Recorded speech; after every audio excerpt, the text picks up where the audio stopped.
Your brand new iPhone deserves the best protection, and the iLune 3-pack screen protector plus 3-pack camera lens protector has you covered. Don't take risks with your iPhone. Click the link in the video description to shop now on Amazon. The wait was finally over on April 3, 2010, when Apple's highly anticipated first tablet, the iPad, hit store shelves in the United States.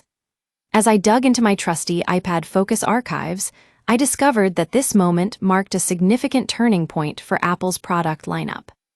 So, what made this device so magical and revolutionary?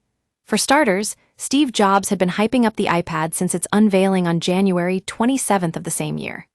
He described it as an ideal platform for consuming content, with a supersized touchscreen that was perfect for watching movies, reading long-form content, and listening to music. And, as it turned out, Apple's vision was spot on. One of the standout features of the first-generation iPad was its 9.7-inch multi-touch display, paired with a powerful 1 GHz Apple A4 processor.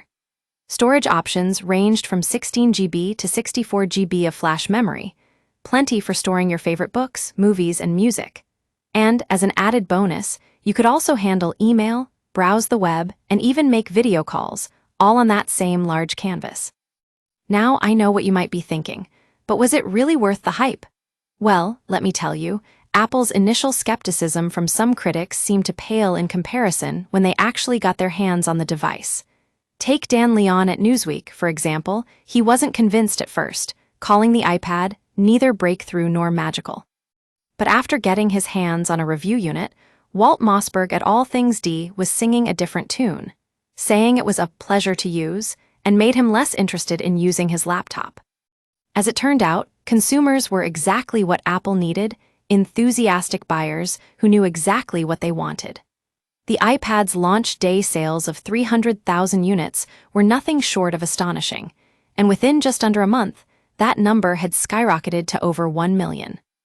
By the end of its first year, Apple had sold around 25 million iPads worldwide, making it not only the most successful new product category launch in Apple history, but also cementing the iPad's place as one of the company's most beloved devices. The impact of this launch was significant, and it marked a major turning point for Apple's expansion into the tablet market.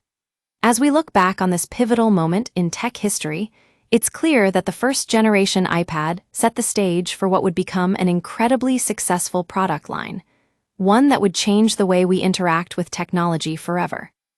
That's all for today's episode of iPad Focus. Thanks for joining me on this journey through the history books.